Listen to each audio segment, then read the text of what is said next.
Bien, tengan muy buenas noches. Vamos a dar inicio con nuestra clase para el día de hoy. Si me logran escuchar. Sí, doctor, buenas noches. Buenas noches, doctor. Sí lo ¿Listo? escuchamos. Buenas noches, buenas noches. Ahora sí. Bien, como ya hemos pasado la clase anterior, han debido ver la forma de análisis de los tipos penales. Es muy diferente. No solamente nos vamos a abocar a la expresión literal para poder sancionar una conducta, sino tenemos que ver realmente si cumple los requisitos para que esa conducta sea sancionada. No es suficiente invocar o que se parece el tipo penal. Cuando tenemos una apreciación que se denomina empírica sobre la apreciación de un tipo penal, es aquellas personas que no tienen el conocimiento jurídico. Pero aún eso, tenemos también algunos colegas abogados que están forzando la figura para que a como dé lugar parezca que es delito.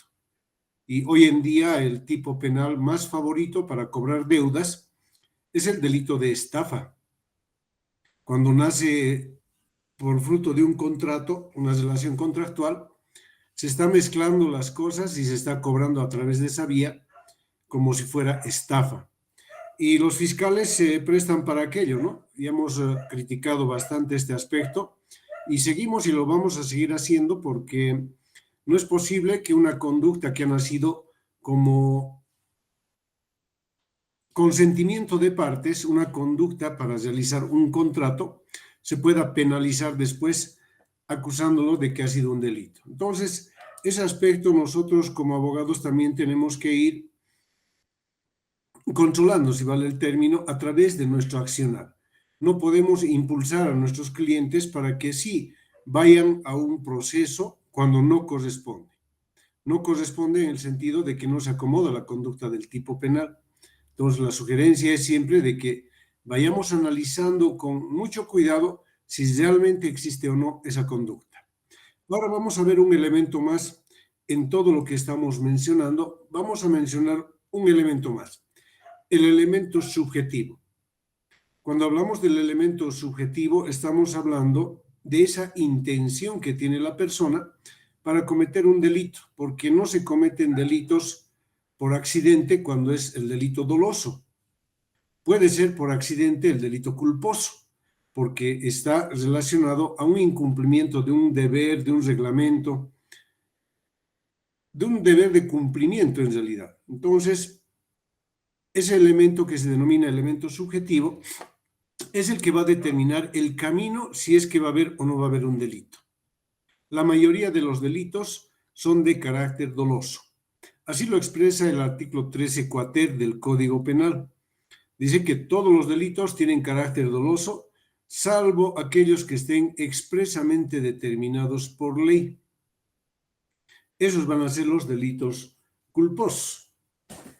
Lo que quiero es analizar en esta parte del elemento subjetivo del delito es que me puedan ayudar a dar lectura a la primera parte del artículo 261 del Código Penal. No sé si alguien puede ya darnos lectura al artículo 261 para que veamos ese tipo penal.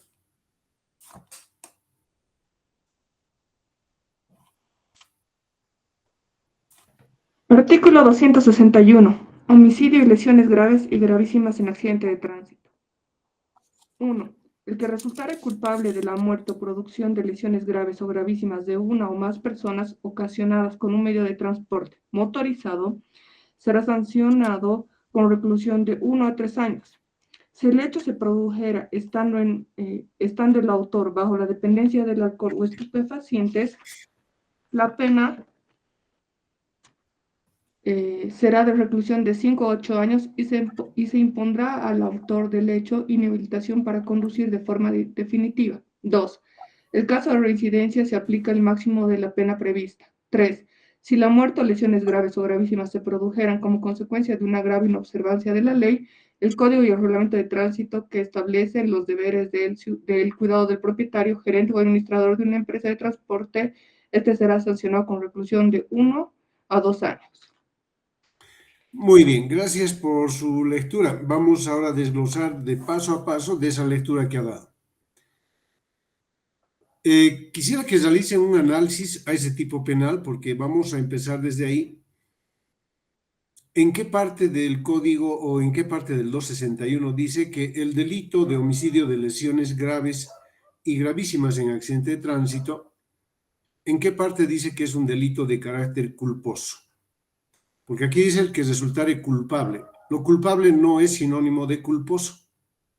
La culpabilidad es un elemento del delito, no es culposo, no es sinónimo, ¿no? Muchos confunden este aspecto y dicen, pero ahí dice culpable, por lo tanto es culposo. Lo culpable no es culposo.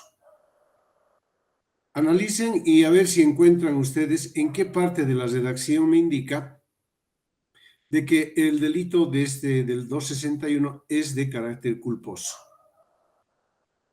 A ver, si alguien lo encuentra, dígame. ¿Y por qué?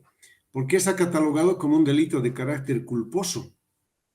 Si el artículo 13 quater señala de que todos los delitos son de carácter doloso, salvo los expresamente determinados por ley.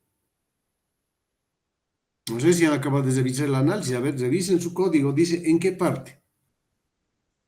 ¿En qué parte dice de que el delito es culposo?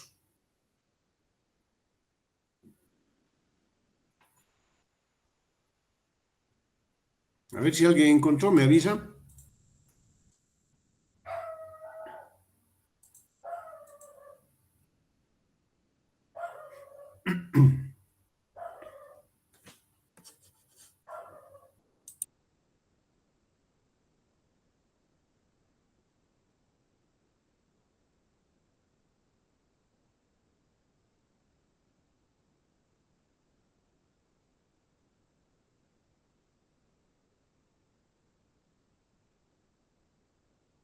Al parecer no existe, por ello revisamos y no existe. ¿Por qué decimos que este delito es de carácter culposo? A ver, ¿quién nos puede dar un criterio? ¿Por qué se dice que es de carácter culposo? Si no está expresamente señalado por la ley.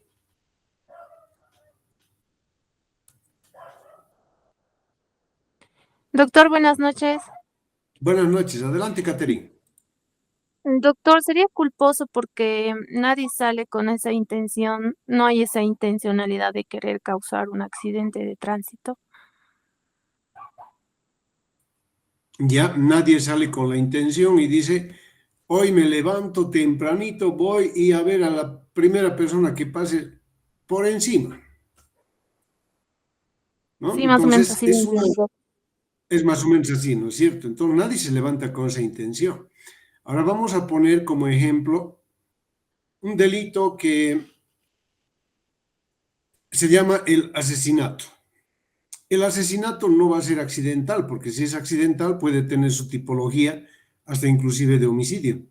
Puede ser en sus diferentes vertientes, homicidio por emoción violenta, homicidio culposo, cualquiera de ellos. Pero hablamos del asesinato. El asesinato lo que prima es el dolo. Yo salí con la intención de matar a esta persona porque inclusive he conseguido con anticipación un arma de fuego. He realizado el camino del delito, el iter criminis. Ese camino del delito que es la preparación, he preparado lo necesario, que es esa arma de fuego. Me preparé con el arma de fuego, las balas, 2 o 3 balas por si acaso fallo, hasta inclusive un silenciador, para que nadie me encuentre y pueda escapar. Estaba planificando la ejecución y la fuga, los 3 elementos constitutivos, en todo caso, del delito, que se denomina el camino del delito, el iter criminis. Entonces ya he preparado yo esa actividad. No es un accidente o una casualidad. Por ello es que denominamos esa gran diferencia de que la intención que uno tiene es de cometer el delito. Y en este caso ha tenido la intención de cometer el delito en el asesinato. Pero en este caso del homicidio y lesiones graves y gravísimas, no está expresamente señalado por ley. No nos dice expresamente en este delito va a obrar el elemento subjetivo del culposo, dice, ¿no? Aquí está, vamos a dar lectura 13 quater, delito doloso y culposo. Cuando la ley no conmina expresamente con pena al delito culposo, solo es punible el delito doloso. ¿Por qué decimos que se supone y nos imaginamos de que el delito de homicidio del 261 y lesiones gravísimas es culposo? ¿Por qué decimos esto? Porque no solamente debemos realizar una interpretación gramatical de la norma. Esta norma nos envía directamente a lo que es el Código de Tránsito. El Código de Tránsito tenemos que analizar y además su reglamento de tránsito. Ahí tenemos los deberes del conductor. Hay un capítulo expreso que nos señala los deberes y obligaciones del conductor, los deberes y obligaciones del peatón también, porque el Código de Tránsito, muchos pensarán de que es una ley exclusivamente para los conductores. No, es una ley también para los peatones. ¿Qué ocurre cuando una persona está cruzando una avenida? Cruza la avenida, no toma las precauciones del caso y donde no hay el paso de cebra, por media jardinera cruza y es atropellado. El peatón es el que ha incumplido un deber de cuidado a sí mismo y a los demás. Entonces su imprudencia ha hecho de que pierda la vida. Pero hay una lógica ilógica, ¿no? Lógica y lógica en la Dirección Nacional de Tránsito. Jamás de los jamases puede ser 100% responsable una sola persona. Va a ser responsable también la otra persona. Yo estoy con mi auto estacionado, viene uno y me choca y soy responsable, ¿por qué? Por tener auto. Entonces hay siempre un porcentaje. Esa lógica ilógica no debe funcionar de esa manera. Para esto existe un estudio que se denomina la planimetría. De acuerdo a toda la jurisprudencia comparada que se tiene y también la legislación comparada en los accidentes de tránsito, no se puede sancionar a una persona por accidente de tránsito si no existe planimetría. Y la planimetría no lo hace el investigador asignado al caso, lo hace un especialista. Tiene que ser un perito para poder demostrar de qué manera ha podido ocurrir, con qué velocidad, cuánto ha derrapado, cuánto estaba frenando, a qué velocidad estaba yendo, todos estos aspectos, ¿no? Tiene que dar un informe completo, pero hoy en día, ¿qué tenemos? Tenemos un dibujo a mano alzada, ¿no? Un croquis, donde el investigador va y cuenta con pasos, dan 10 pasos, 10 metros, dan 10 metros recorrió, se subió a la acera, etc. Esa es la planimetría. Y eso así es realidad, no les estoy contando porque he tenido un juicio el día de ayer sobre ese tema, sobre la planimetría y la forma de realización, ¿no? Entonces nos falta mucho en ese sentido.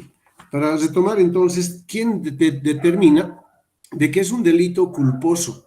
Determina que el delito es culposo el Código Nacional de Tránsito. El reglamento de tránsito también, porque ahí nos está dando esas obligaciones. Y frente a esa imprudencia, a ese deber de cuidado, existe el accidente de tránsito. Inclusive hay un tipo penal más que está en el 262. Puede ser la omisión de socorro, cuando hay una persona que ha sido lesionada, herida como consecuencia del hecho y no le estamos ayudando. Y por lo general se acusa los 3 delitos. Conducción peligrosa, que está en el 210, homicidio, lesiones graves, gravísimas en accidente de tránsito y omisión de socorro. Hay un auto supremo que no recuerdo el número, pero sí lo voy a colocar en las diapositivas en cuanto lo revise. Tengo en una de mis sentencias que saqué, por el principio de absorción. Yo nunca había escuchado ese principio, pero así está del Tribunal Supremo. Dice que por el principio de absorción no pudiera condenarse una persona por conducción peligrosa y a la vez por homicidio y lesiones graves y gravísimas en accidente de tránsito. ¿Por qué? Porque el delito mayor absorbe al delito menor. La conducción peligrosa resulta ser un delito de peligro. El homicidio y lesiones gravísimas, un delito de resultado. Entonces se lo absorbe el delito de resultado al delito de peligro. Ese auto supremo ha definido de esa manera y ha sacado una sentencia única, condenando a la persona por el delito del 261. Entonces debemos entender de esa manera a este tipo penal. Yendo un poco más allá, vamos a ver que este delito tiene una combinación. ¿Por qué les coloco el ejemplo? Para que veamos exactamente que hay delitos que tienen los dos elementos, tanto subjetivo como es el dolo, como es lo culposo. Delito culposo y doloso. En su primera parte, que nos ha dado lectura, dice que el que resultare culpable de la muerte o producción con un transporte motorizado. Estamos hablando de un accidente común, tiene 1 a 3 años. Pero en la segunda parte, que ha sido incrementado a través de la Ley 264 de Seguridad Ciudadana, dice, si el hecho se produjera estando el autor bajo dependencia del alcohol o estupefacientes. Entonces, esta situación ya incrementa la pena porque le está dando una responsabilidad a ese autor que ha estado consumiendo bebidas. Antes de estas modificaciones en el Código Penal, decía que era causal de inimputabilidad el hecho de estar en estado de ebriedad o bajo el consumo de alguna droga, porque decía cuando uno está en estado de inconsciencia, y así lo tenemos en la primera parte del Código Penal, el estado de inconsciencia es inimputabilidad. Permanece todavía ese estado de inconsciencia como inimputabilidad, pero no se refiere a ese estado de inconsciencia provocado. La teoría que nos refiere en esta parte del código dice, quien estuviera bajo el consumo de bebidas. ¿Y por qué se incrementa mayor la pena de 5 a 8 años? Es justamente porque esta persona tenía la denominada teoría del hecho. En sus manos estaba la posición de garante para poder prever inclusive de que al estar bajo la conducción de un vehículo no tiene que beber. Si bebe, ya está poniendo en riesgo a su integridad y a la sociedad. Entonces, el bien jurídico protegido que estamos cuidando en este tipo de delitos es justamente también la vida como un derecho constitucional. Entonces, esta persona que estando en la posición de garante, aún eso se pone a beber, sea 1 o 10 copas, pero ya se puso en riesgo.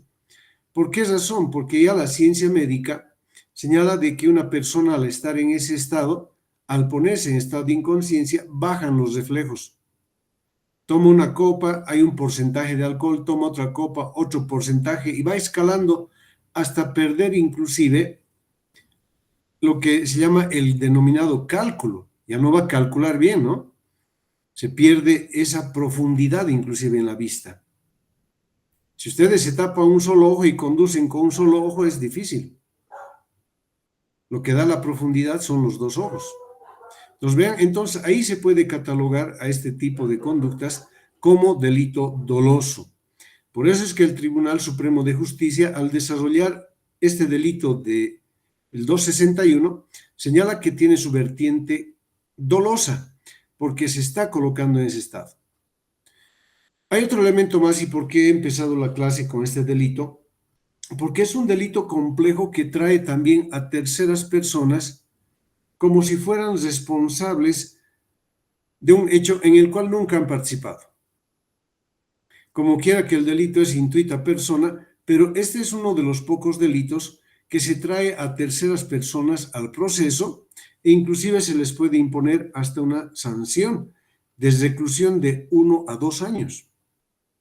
Si la muerte o lesiones graves y gravísimas se produjeren como consecuencia de una grave inobservancia a la ley y el Código Reglamento de Tránsito que establece los deberes de cuidado del propietario, gerente o administrador de una empresa de transporte, ese propietario, gerente o administrador es el responsable penalmente.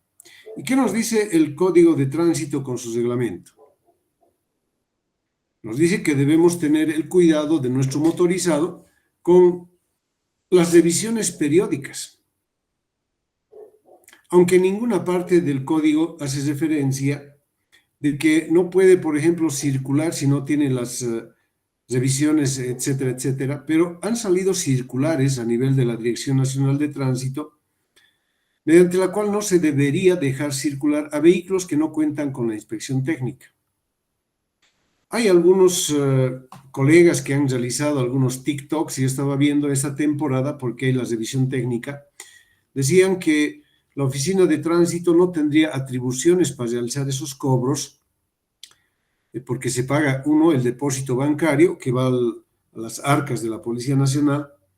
No deberían de realizar y debería de realizar esto otra instancia. Eso ya es un tema netamente administrativo. Estamos hablando del tema técnico. El tema técnico exclusivamente es para ver la responsabilidad penal de una tercera persona. Puede ser que el propietario está en su casa tranquilo con su familia y resulta que el vehículo que él tiene se ha siniestrado, se verifica que no ha sido regularmente mantenido ese vehículo y puede ser sujeto activo del delito. De la nada, ¿no? Viene de arriba y le sanciona. O puede ser que mi chofer no me indicó que estaba algo mal y no lo arreglé oportunamente y seguimos nomás la marcha. Vean cómo se puede producir un delito aunque no participemos directamente. Es un claro ejemplo, ¿no?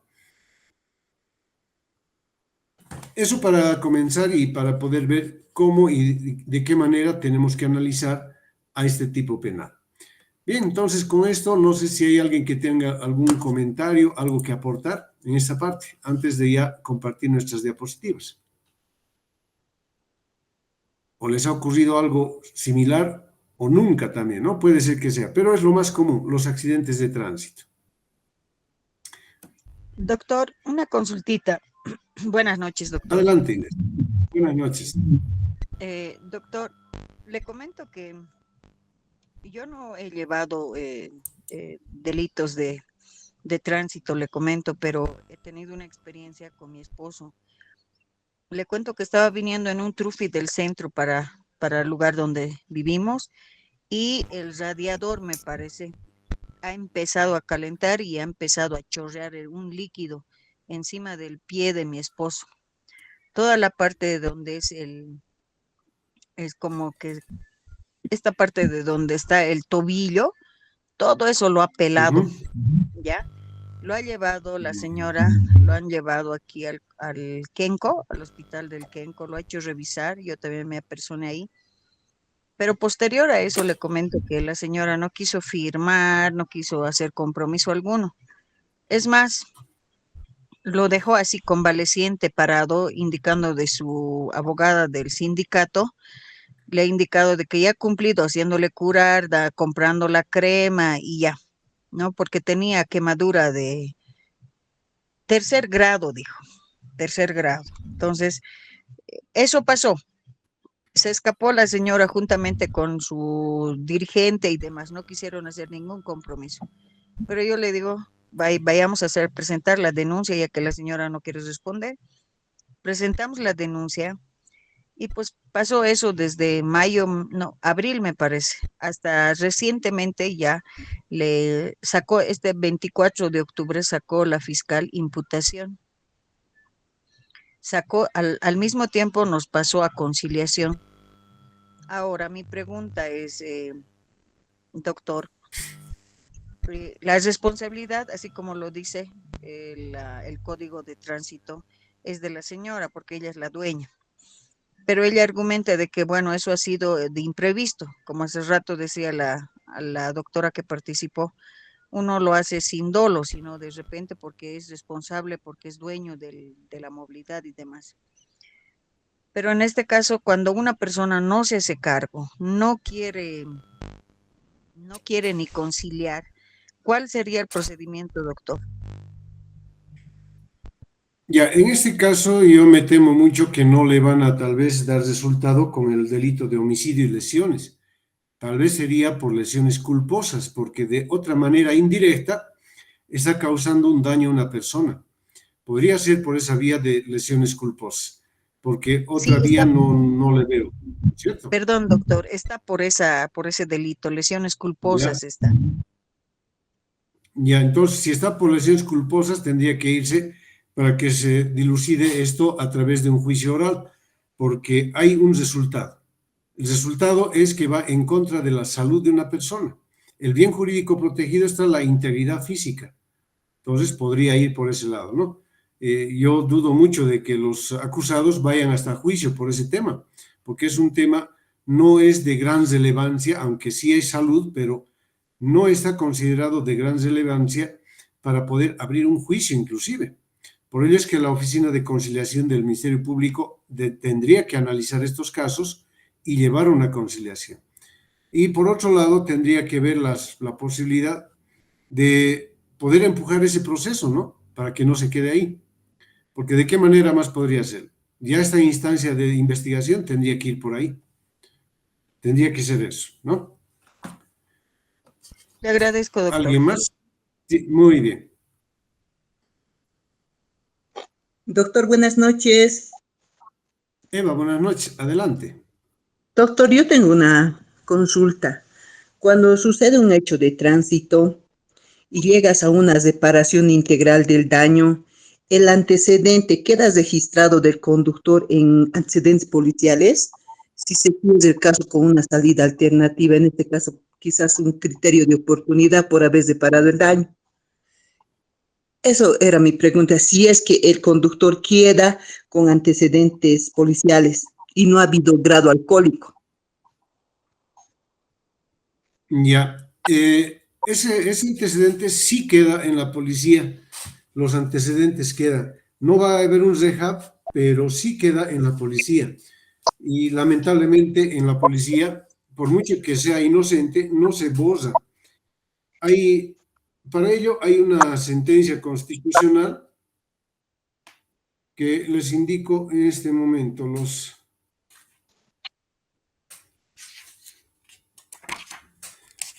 En la policía quedan los antecedentes.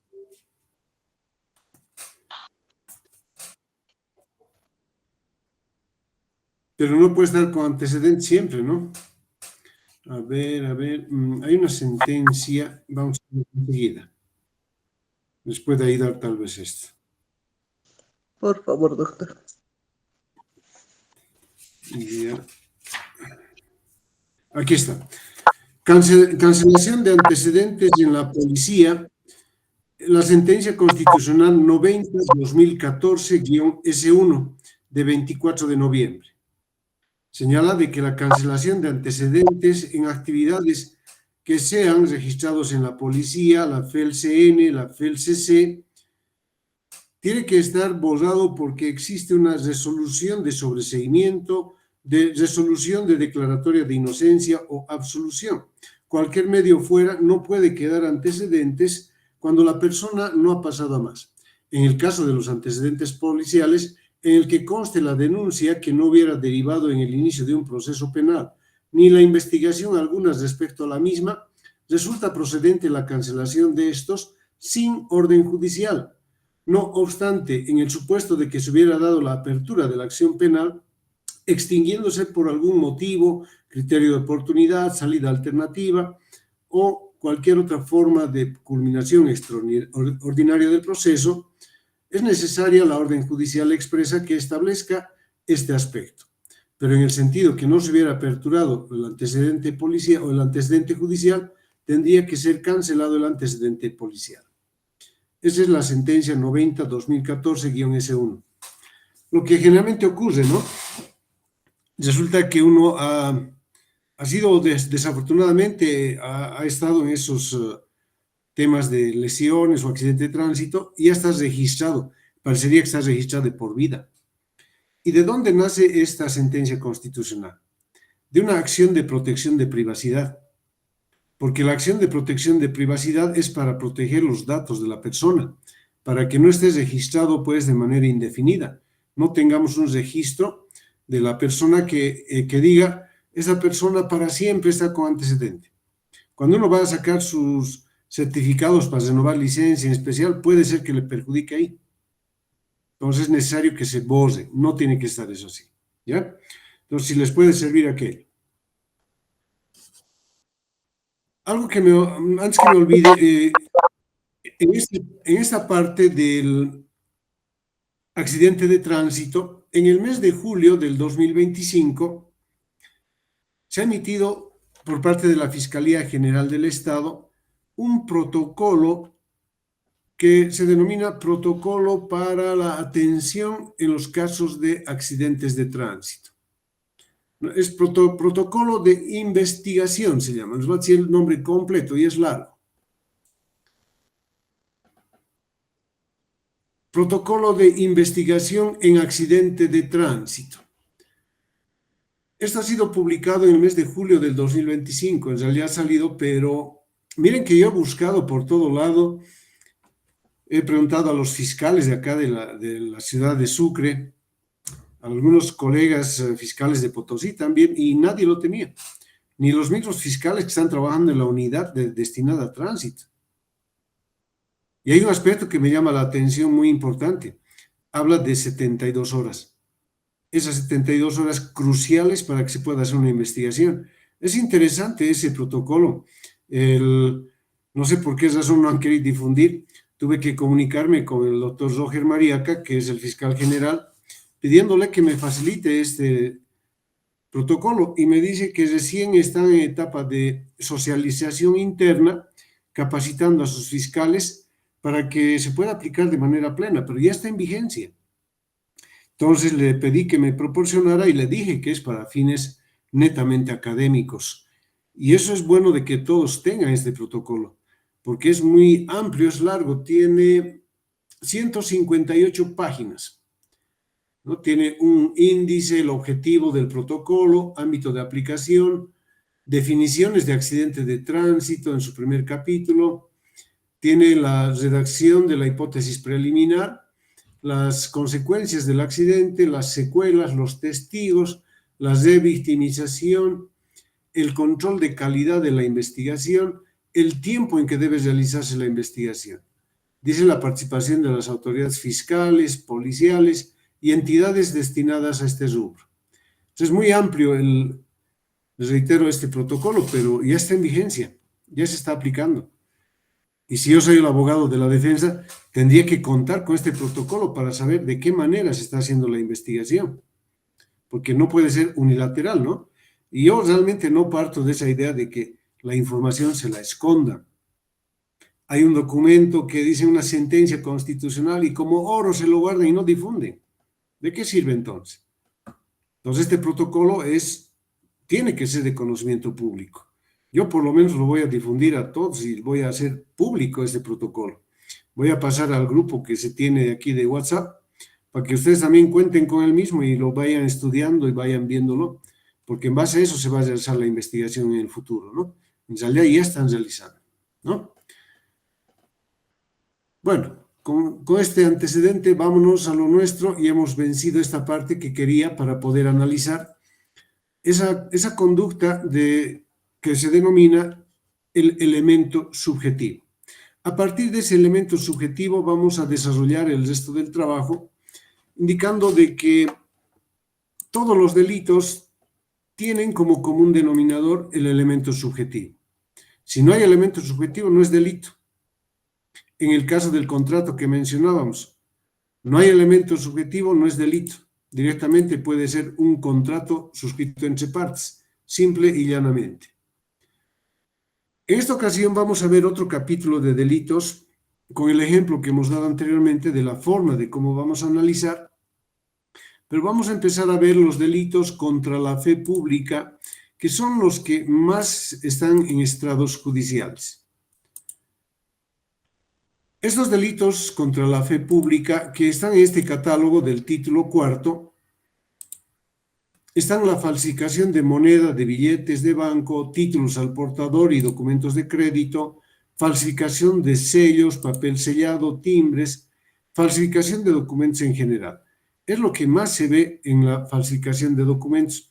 Hablamos de la falsedad material, falsedad ideológica, uso de instrumento falsificado, cheques sin provisión de fondos, también hay un capítulo y es un análisis que vamos a realizar del contenido y el fondo del mismo. ¿Cuáles son los criterios que se utiliza para determinar que es un documento o va en contra de la fe pública cualquier tipo de documento? Es cuando tenemos que brindar la seguridad jurídica en cualquier tipo de transacción que se realice.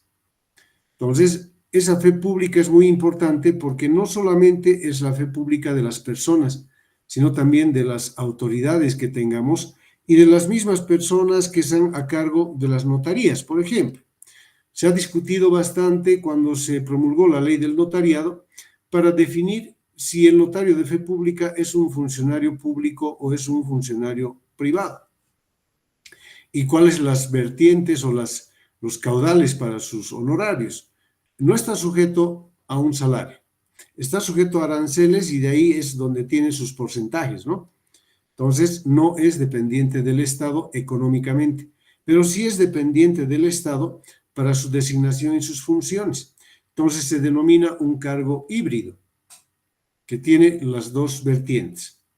Eso con relación a las personas que dan la fe pública en nuestro sistema, porque en otro sistema, por ejemplo, en Estados Unidos, el notario de fe pública es cualquier persona que se dedica ocasionalmente a realizar algún documento que da fe. En pocas palabras, en otros países, hasta un documento pequeño, manuscrito, tiene todo el valor legal. En el nuestro, muy raras veces tenemos, como dice el Código Civil, a los documentos domésticos. Por lo general, algunas transacciones están delimitadas para realizar a través de documento público. Por ejemplo, el anticrético, ¿no? Dice en documento público. Si no es así, no va a surtir sus efectos. A eso llevamos a esta idea de la fe pública. Es un sentimiento de confianza que estamos otorgando a una institución, a una persona en especial. ¿Para qué necesitamos la fe pública? Para la seguridad de nuestros actos. Si vamos a realizar una transacción, contamos con la fe pública de ese funcionario y también de la institución. Si registro en derechos reales un gravamen, una inscripción de un derecho de propiedad, es porque estoy gozando con esa fe pública. Pero en algunas ocasiones las personas, no la ley, las personas realizan mal su trabajo e incurren en delitos. Y algunos al intento y otros sin querer. Por el desconocimiento también se puede cometer delitos, porque hay delitos de acción y delitos de omisión. Con este antecedente vamos a ver un poco de lo que es la falsificación de moneda, billetes de banco, títulos al portador y documentos de crédito. En este capítulo no solamente vamos a ver el Código Penal, sino tenemos que realizar una interpretación también bajo la sombra o bajo el paraguas de lo que es el Código de Comercio. En el Código de Comercio directamente nos hace referencia a cuáles son los títulos al portador, cuáles son los documentos de transacción, qué valor tiene el papel, billete, las monedas. Eso nos va a señalar en el Código de Comercio. Por eso, para realizar una interpretación cabal, también tenemos que mencionar al Código de Comercio. Y estamos hablando de la fe pública como la fe privada en este tipo de transacciones. En la pública, las ligadas con el quehacer del Estado y la privada enteramente entre particulares, pero que también goza de la garantía que brinda el Estado, porque no puede decir, pero es una transacción entre particulares, ellos que se las arreglen. No puede decir eso. Tiene que brindar toda la seguridad necesaria. Entonces, ahí es donde ya tenemos un tipo penal que se denomina la falsificación de moneda. Está en este capítulo de falsificación de moneda, billetes de banco, títulos al portador y documentos de crédito. Como la clase anterior, podemos ya desglosar, dice, el que falsificare moneda metálica o papel moneda. Se refiere a ambos. Los billetes o las monedas se puede falsificar. Estamos hablando de aquel que está forjando ese documento que va a tener su condición de un título valor. ¿Cuál es el detalle? Vamos analizando nuevamente la acción y ese nexo causal con el sujeto activo y el sujeto pasivo. Ese papel moneda, yo puedo falsificar billetes antiguos. Falsifico billetes antiguos, voy a falsificar los plomitos que eran antes, ¿no? O los colorados donde estaba de 100 pesos bolivianos. Puedo falsificar todo aquello, no hay problema, eso no es delito. Pero aquí nos dice de curso legal. El requisito sine qua non, como se dice, la condición necesaria para que exista el tipo penal es que exista el curso legal, esté en vigencia. Y no solamente protege nuestra moneda, sino también protege a la moneda extranjera. Esa moneda extranjera va a ser protegida porque estamos en un país donde se admite cualquier tipo de moneda. No dice los dólares, no dice solamente los euros, dice moneda extranjera de manera genérica. ¿Y de qué manera va a realizar? ¿Cuál es la actividad? ¿Cuál es el verbo rector? Fabricándola, alterándola o cercenándola. ¿Cómo podemos cercenar un billete? Porque la falsificación de moneda dice falsificar cercenando. ¿Cómo podríamos realizar? ¿Cómo se les ocurre esa idea de poder cercenar un billete? ¿Cómo podría yo cercenar un billete? A ver, ¿cómo podría ser? ¿Qué dice? Doctor, tal vez cortando el billete para que una parte sí sea el billete original y la otra sea falsificada y sea más difícil detectar la falsificación. Puede ser una de las formas comisivas, está bien, está bien. También yo he podido advertir de que los billetes, por ejemplo, en nuestros bolivianos, se parece mucho el billete de 20 bolivianos al billete de 100. En alguna ocasión he visto que lo han recortado el número 100 de billetes que se parecen, ¿no? Los antiguos, y lo han colocado al número 20 encima, para que parezca que es un billete de 100. Puede ser también. Estamos cercenando una parte y estamos sustituyéndola, ¿no? Además dice, no es solamente el tipo penal, por eso, mire, en unas 3 líneas nos dice ya los elementos del tipo penal. El que falsificar, está bien, la actitud de falsificar. Yo tengo que tener en mi casa mínimamente una impresora buena, una imprenta puede ser también, para poder falsificar papel billete. Pero también la otra conducta nos dice, y el que la introdujere, expendiere o pusiere en circulación. Entonces, en el mismo tipo penal estamos dando varias conductas, pero en este caso, no solamente acusando a una persona, sino a terceras personas. Uno va a falsificar y ahí dice, y el qué, se refiere a otra persona más. Introdujere, poner en circulación prácticamente. No solamente se conformaron con falsificar, sino poner en circulación. Entonces, estos elementos tienen que ser demostrados a través de los medios probatorios. Resulta que el Ministerio Público realiza un allanamiento a un domicilio, y esto tiene mucho que ver con la exclusión probatoria. Realiza el allanamiento a un domicilio que el juez había ordenado, al domicilio de la calle Junín número 10, pero el Ministerio Público va y allana el número 100. Bueno, en pocas palabras, no vale el 0, dicen, pero en este caso valía mucho. Allana el número 100 y logran encontrar una imprenta donde se estaba falsificando papel moneda en bolivianos. Realiza el allanamiento, remite al IDIF para que realice a través de los peritos especializados el análisis del tipo de papel, las tintas, al informático para ver de qué manera se estaban escaneando y demás los billetes para poderlos falsificar. Hay resultados de pericia, 2 pericias. Llega a juicio y el abogado de la defensa plantea exclusión probatoria.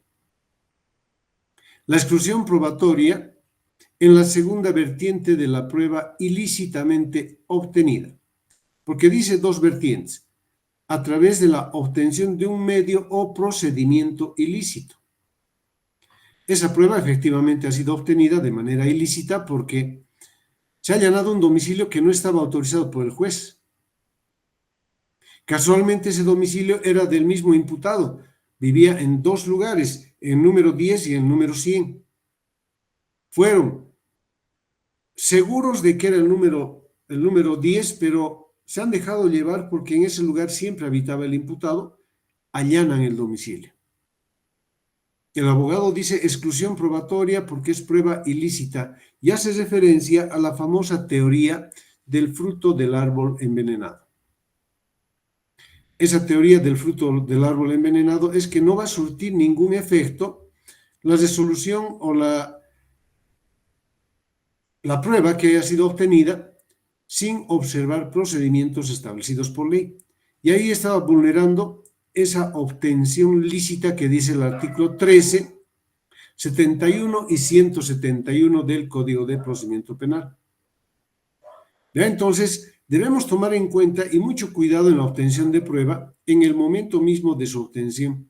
Si nos da un allanamiento, verificaremos que es ese domicilio. Inclusive, en la resolución del juez tiene que estar muy claramente identificado qué domicilio se va a allanar, de qué color la puerta, la pared, todos los datos precisos y necesarios para evitar cualquier confusión, justamente para precautelar los actos investigativos. Y esto ha ocurrido en la realidad, ¿no? Ahí tenemos nuestro cuadro, el cual nos expresa el sujeto activo, el pasivo, el bien jurídico protegido, y hoy hemos aumentado un elemento. Este delito de la falsificación necesariamente tendría que ser un delito con el elemento subjetivo doloso, porque ¿dónde está iniciándose el iter criminis? ¿De qué manera se inició el delito? Un ejemplo, para falsificar esta moneda ha tenido que contar con tintas y papel. El solo hecho de conseguir tintas y papel ya está la intención de cometer el delito. El hecho de llegar a fabricar, alterar, ya estamos consumando el hecho y más aún poniéndola en circulación. El destino es poner en circulación, no es falsificar por el deporte. El objetivo es poner en circulación. Otra cosa, esta parte es un elemento parecido, vamos a ver, dice, y el que la introdujere, expendiere o pusiere en circulación. Al siguiente tipo penal se parece, dice, circulación de moneda falsa recibida de buena fe. El que habiendo recibido de buena fe moneda falsa, la pusiere en circulación con conocimiento de la falsedad. ¿Cuál es la diferencia con la última conducta que hemos visto hace un momento? En la última parte dice el que pusiera en circulación, pero está poniendo en circulación sabiendo quién es el que ha falsificado. Hay un nexo causal. Falsificó y luego se puso en circulación a sabiendas de quién era el que falsificó. En cambio, en este tipo penal del 187, dice que ha recibido de buena fe, le han dado en cambio un billete de 200 bolivianos o de 100, cualquier corte. Y dice, yo cómo voy a perder 100 bolivianos, mejor voy en la tiendita, me voy a comprar, voy a hacer varios productos y entre varios billetes lo hago pasar. Pero ya sabía. Ahí viene el elemento subjetivo, a sabiendas. Está poniendo en circulación. Para este tipo penal, ¿cuál sería la prueba idónea de cómo podemos demostrar que esta persona sabía que era un billete falso? A ver, ¿qué se les ocurre? Pueden participar. ¿Qué se les ocurre? ¿Qué prueba podemos producir para esto?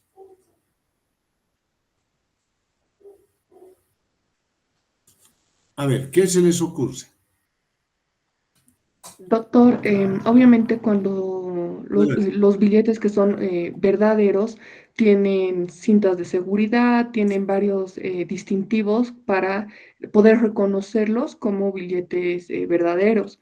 En el caso de que se le haya otorgado un billete que ha sido falso, todas las personas sabemos los distintivos que tienen, ¿no? Que ahora ya son inclusive más fácil de percibir que los anteriores billetes más antiguos, la cinta de seguridad, los colores, los resaltados que tienen y todo aquello, ¿no? Entonces, tal vez bajo esa lógica no podrían alegar que no conocían el desconocimiento de las franjas de seguridad o de todos los medios de seguridad que puede tener un billete para determinar si es verdadero o no.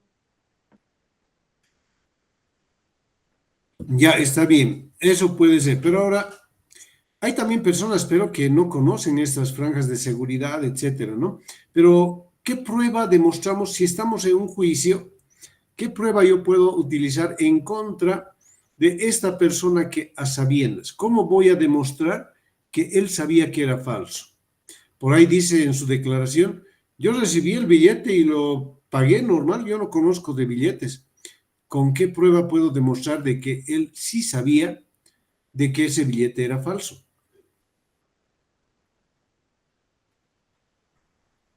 ¿Cuál sería la prueba?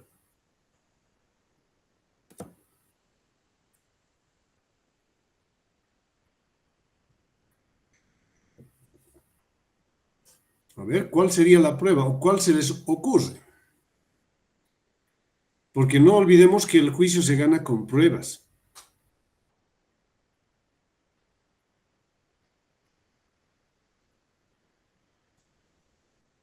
A ver, utilizaremos nuestra lógica.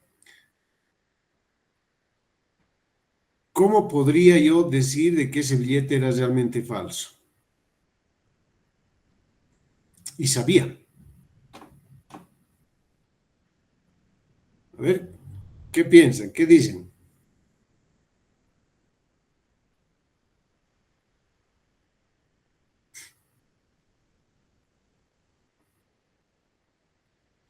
Parece difícil, ¿no? Pero no es tan difícil.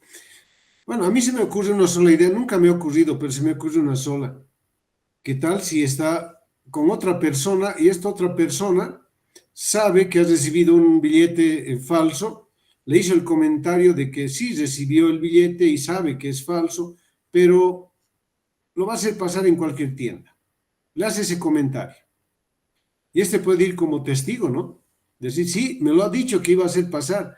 En consecuencia, sabía esta persona. Por otro lado, puede ser que quien esté utilizando ese billete sea, por ejemplo, un cajero de banco, que tiene el conocimiento suficiente para saber que es un billete falso. Puede ser también, ¿no? Entonces, es muy poco los medios probatorios que se tenga, pero no olvidemos un detalle. Todos los casos se ganan con pruebas. Hay otro tipo penal más que se llama la emisión ilegal. Tiene casi las mismas características. El encargado de la emisión y fabricación de la moneda. Esto vamos cuando se está fabricando en los cupos no autorizados, ¿no? Eso lo dejamos ahí, vamos pasando un poco más porque vamos a llegar a los delitos de falsificación de papel sellado, timbres. ¿Será que existe todavía el papel sellado? Porque antes había, ¿no? En el órgano judicial se utilizaba para los memoriales el papel sellado. Pero este tipo penal viene a proteger los distintivos de las personas o las instituciones que se utilizan para poder proteger inclusive a esa institución. Yo no puedo realizar un documento en papel en blanco, un documento público, no puedo realizarlo en papel en blanco. Una protocolización que realice el notario no puede hacerlo en papel blanco. ¿En qué papel lo hace? En papel sellado. Y tiene cada papel sellado su numeración. Una forma de cómo se ha detectado en una ocasión de que el documento era falso. Resulta que esa escritura pública tenía 5 hojas. De las 5 hojas, la primera, la segunda, la tercera hoja, era correlativo su numeración. Decía, acababa con el 5, 6 y 7. Y las 2 últimas hojas eran de otro color, un poco más oscuro, y su numeración era muy distante, eran casi 10.000 números más encima. Por ahí se empezó la investigación y decían, ¿por qué el notario ha realizado un protocolo en hojas que tienen esta numeración y posteriormente en otro tipo de hojas? Ahí empezaron a indagar y verificaron realmente que ocurrió una falsificación, porque el contenido de la minuta original no era lo que estaba en el protocolo. Se ha entonces utilizado otro tipo de papel.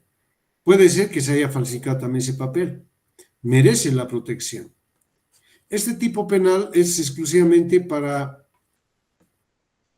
ver algunos privilegios, algunos aspectos de carácter real, me refiero a lo económico, o también para obtener una garantía en cuanto a las tasas, los tributos y la misma legitimidad en las transacciones. Es una garantía para las transacciones. El delito se llama impresión fraudulenta de sello oficial. El que imprimiere fraudulentamente un sello oficial auténtico. ¿Quiénes pueden ordenar la impresión de un sello? Tendría que ser el encargado que está en esa repartición pública. Pero vámonos a la realidad. Yo voy a una institución, voy a un negocio, a una librería que tiene la fábrica de sellos. Le digo, quiero que me lo haga un sello igualito que este. Es para reponer un sello y le muestro, ¿no? Quiero al 100% igual.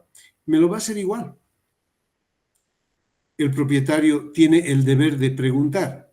Si tiene esa responsabilidad, si es el encargado, no le pregunta. Porque él está... A esto me refiero de que no hay un reglamento, no hay una prohibición para que se tenga que realizar previamente esa comprobación. O sea que cualquier persona puede ir, ¿no? Yo mismo cuando fui a hacerme un sello, cuando me cambiaron de cargo, fui donde la imprenta o la librería, le digo, quiero un sello que lleve este nombre. Le mostré mi sello anterior, pero el señor no sabía que soy esa persona. Y me lo hizo un sello muy igualito. Ahí está, se puede realizar. ¿Cuál es el elemento normativo? El requisito sine qua non. El que imprimiere fraudulentamente. Ahí viene el elemento del tipo penal, el elemento subjetivo. Si yo sé que voy a utilizar ese sello para otros fines, ya estoy imprimiendo de manera fraudulenta. Elemento subjetivo, el que hemos hablado al principio de la clase, ¿no? Y ahí están los elementos del tipo penal. Esto se da muy seguido, pero nunca he visto que haya llegado a estratos judiciales en sentencia. Se investiga, se inicia la investigación y por lo general se disuelve por ahí, ¿no? Otro tipo penal en este mismo capítulo, la recepción de buena fe. El que habiendo recibido de buena fe los valores y efectos indicados en el 190 y sabiendo después su falsedad, los introdujere o pusiera en circulación. Es lo mismo que el billete falso, pero en este caso estamos poniendo a circulación documentos falsos. Pongo en circulación. Entonces tiene bastante parecido, pero no podemos acusar por este delito a los billetes falsos. Cada uno tiene su nomenclatura, tiene su tipo penal, su sanción para esa conducta. El 194, y lo paso un poco más rápido porque tiene un común denominador todos estos elementos, ¿no? Falsificación de billetes y empresas públicas de transporte. Concretamente los pasajes. Aunque se puede falsificar, pero hay un control estricto, ¿no? Tanto al ingresar o al salir del bus están pidiéndose, es un poco más difícil, pero está tipificado también como delito. Lo propio en la falsificación de entradas para algún espectáculo. Pero aquí hay un pequeño gran detalle que tenemos que tomar en cuenta. El que falsificare o alterare con el fin de lucro. ¿Qué tal si yo vengo a mi computadora, lo escaneo, las entradas? El día de mañana, por ejemplo, actúa Octavia acá en Sucre. Las entradas las escaneo y las saco igualitos, idénticas. Voy y las obsequio en la puerta. No tengo el fin de lucro. ¿Será que he cometido ese delito?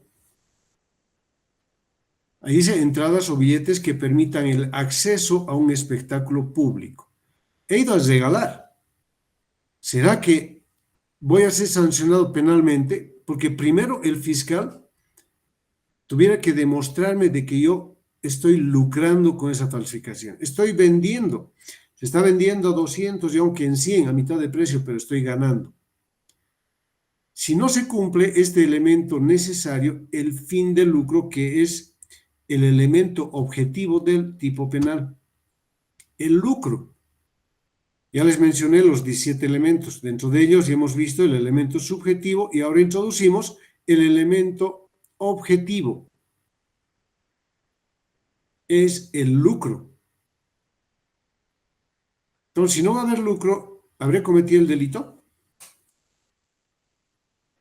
Si fuera así, Todo el mundo falsifica y va a regalar, ¿no? Tenemos un tipo penal. Y voy a retroceder acá en mi pantalla. Dice, un tipo penal anterior.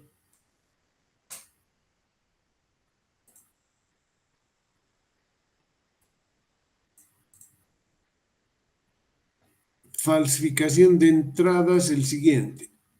Útiles para falsificar. Bueno, será otro delito, pero no va a ser este delito de falsificación de entradas. Puede ser la recepción de buena fe. Quien recepciona de buena fe. En este caso podría ser inclusive el sujeto activo, pudiera ser esta persona, porque no hay lucro, pero sí está falsificando. Está yendo en contra de la fe pública. Además, ahora sí encontré el tipo penal. Acá está. El artículo 199 del Código Penal. El 199 nos hace referencia a la falsificación de documentos privados. Esa entrada no es un documento público, no está extendido por una autoridad, entonces ingresaría a ese ámbito de documentos privados. Está falsificando un documento privado. Vamos a ver enseguida también ese tipo penal. No puede tampoco quedar impune, ¿no? Decir, falsificó las entradas y las fue a regalar. Tiene que haber una sanción penal, pero por el tipo penal correcto. Ahí tenemos los elementos del tipo penal. En todos son un común denominador del bien jurídico protegido, la fe pública. Es lo que se va a ir protegiendo.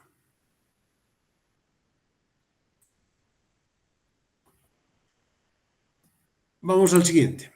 Los útiles para falsificar. El que falsificare, introdujere en el país, conservar en su poder o negociare materiales o instrumentos inequívocamente destinados a cometer alguna de las falsificaciones. Estamos hablando de imprenta, computadoras, todo lo material que va a ser utilizado para falsificar. Cuando realizan falsificación de billetes, lo primero que necesitan es papel. Si va a estar en su poder el papel, también va a ser considerado como un útil para falsificar. Vámonos al otro grupo de delitos. Aquí es donde quería llegar. Falsificación de documentos.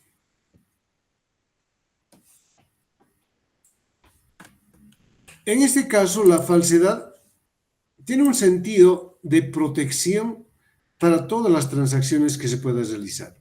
Porque la falsedad significa el cambiar un documento verdadero o un documento falso como si fuera verdadero.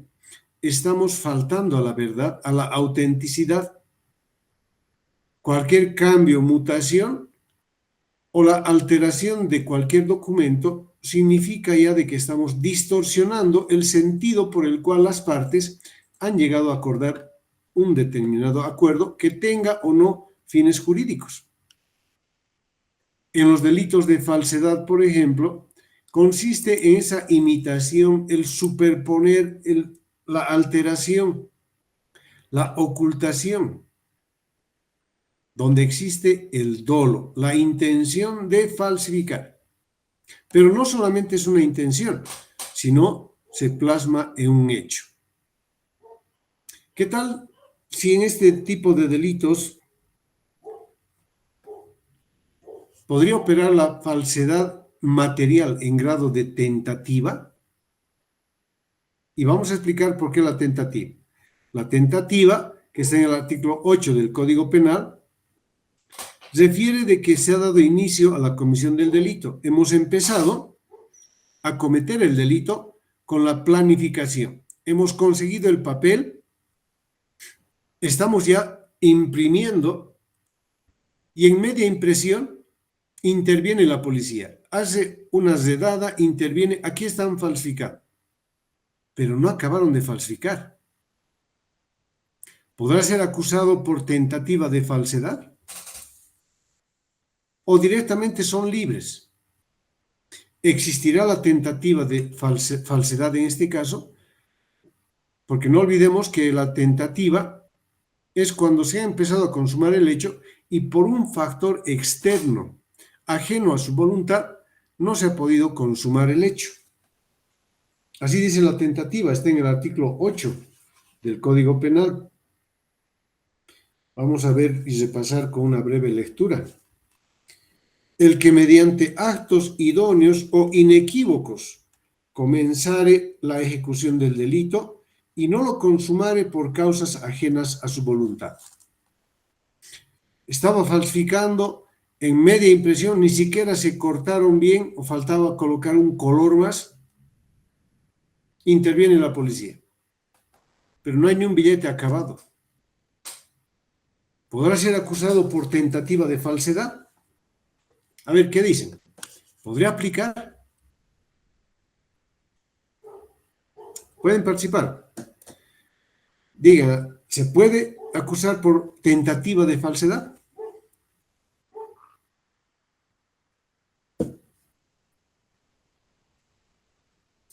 ¿O lo dejamos ahí? Un delito frustrado, ¿será así? ¿O hay tentativa? Doctor, yo considero que sí hay tentativa. ¿Ya? Hubiera tentativa. ¿Alguien más?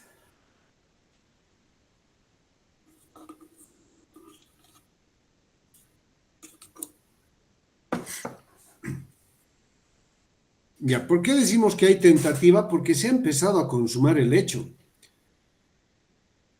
Desde que ha nacido la idea, por lo menos, de tener en mi computadora un modelo de ese billete y transmitirlo al sistema que es ahora mediante las impresoras offset, ¿no? Ya no son las imprentas tipográficas, sino el mismo hecho ya de quemar placas para poder falsificar, ya estoy poniendo en marcha el delito. Ya está en plena marcha y camino ese delito. Para completarlo simplemente se acaba la impresión final. Toda impresión de cualquier fotografía, etcétera, tiene una base en los colores, lo que se llama la cuatricomía, ¿no? Tiene que tener el color negro, amarillo, el celeste y el rosado, que se llama el magenta y el cian. La combinación de esos 4 colores nos van a dar la cuatricomía que conocemos como fotografías, inclusive, ¿no? ¿Qué tal si le faltaba un color, el rosado, que es el que generalmente se pone al final? Entonces la cuatricomía no ha sido completada. Faltaba un colorcito más y era el billete perfecto. Pero se interrumpió. Entonces, sí necesariamente podemos hablar de una tentativa. Hay tentativa porque la han interrumpido. No ha sido su voluntad. La han interrumpido para que no pueda completar esa impresión. ¿Será que hay tentativa en todos los delitos? Por ejemplo, el delito de lesiones. Lesiones leves. Tentativa de lesiones. ¿Existirá ese delito, tentativa de lesiones? A ver, si nos ponemos a pensar, ¿cómo sería la tentativa de lesiones? Te voy a pegar. Te voy a dar un cocacho, una patada. ¿Eso será tentativa de lesiones? O en el caso de la ley 1008, tentativa de tráfico, tentativa de suministro. ¿Ven? Es para analizar también, porque no olvidemos que la tentativa es considerado un tipo penal, porque está estableciendo sanción penal, 2/3 partes del delito como si hubiera sido consumado. No en todos los delitos, en consecuencia, hay tentativa. Ese ejemplo que les coloco, por ejemplo, de la 1008. Hay abundantes sentencias constitucionales que hacen referencia a este aspecto. Dicen que no hay tentativa. No hay tentativa de la comisión de delitos de la 1008. ¿Por qué? Porque son considerados delitos instantáneos que se cometen inmediatamente. La sola tenencia de esa sustancia controlada ya es la comisión del ilícito. Tengo acá este bloque de jurisprudencia, podemos revisar lo que acabo de mencionar.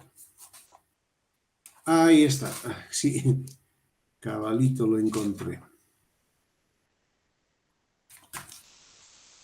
Habla sobre el asesinato en grado de tentativa. Sí existe. Sentencia, no, Auto Supremo 322-2014-RRC de 15 de julio.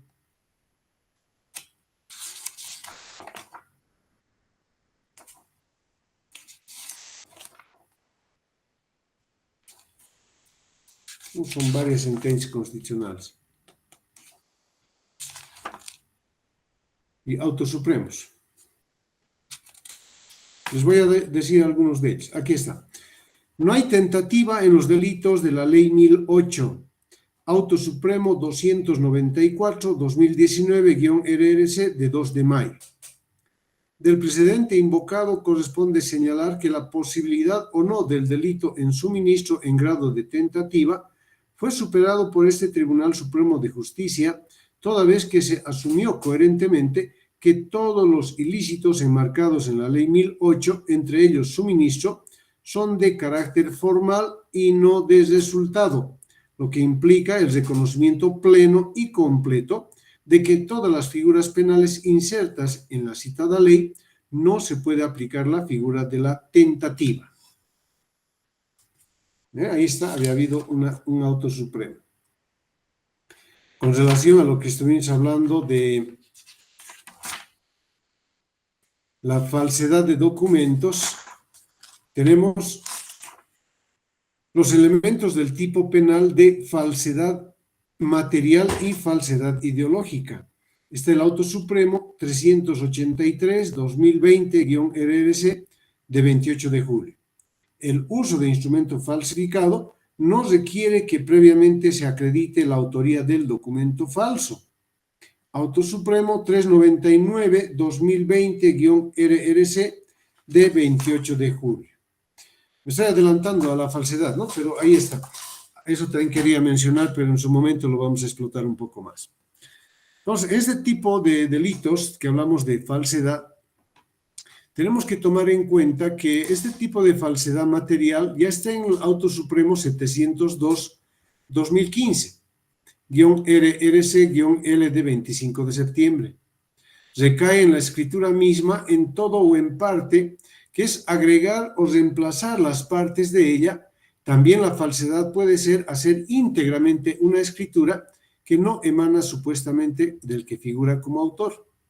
Y para la protección legal ha establecido el artículo 198 del Código Penal: el que forjare en todo o en parte un documento público falso o alterario no verdadero. El elemento o el sujeto activo lo tenemos ya, el que puede ser cualquier persona.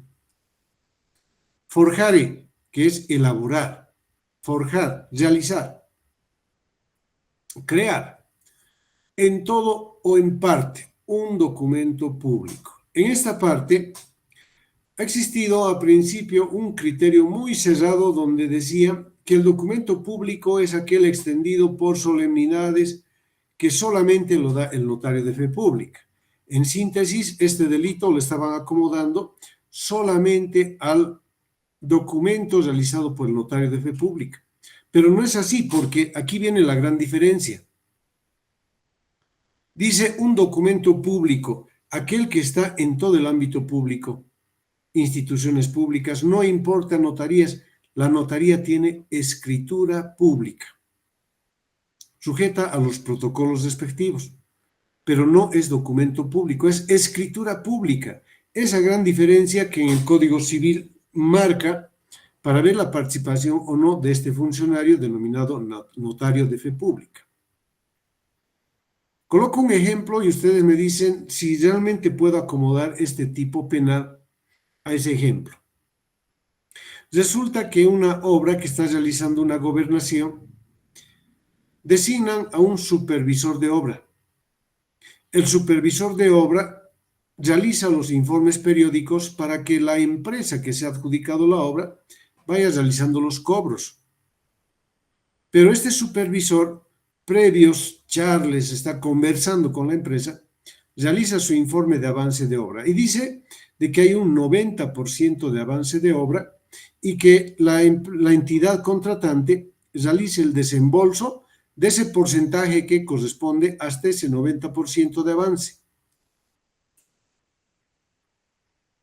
Pero no es en la realidad 90% de avance.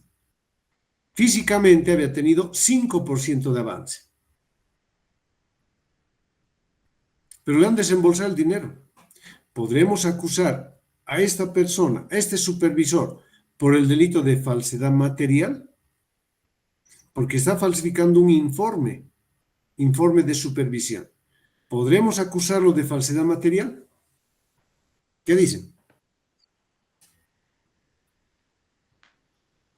Doc, yo creo que no, porque la falsedad material implica que está alterando un documento que es verdadero y obviamente por el cargo que él tiene, él no podría alterar un documento por su cargo, tal vez por falsedad ideológica, pero material creo que no, no estaría su conducta marcada en ese delito, ¿no?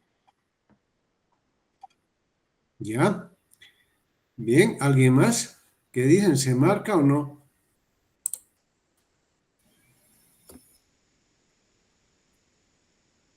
Y les voy a reiterar, aquí dice el Doctor. verbo nuclear, forjar o alterar. Adelante, adelante. Doctor, yo creo que sí se acomoda porque él estaría forjando uno verdadero. Bueno, está bajo su manejo, ¿no? El alterar y forjar este documento a su conveniencia, si vale el término.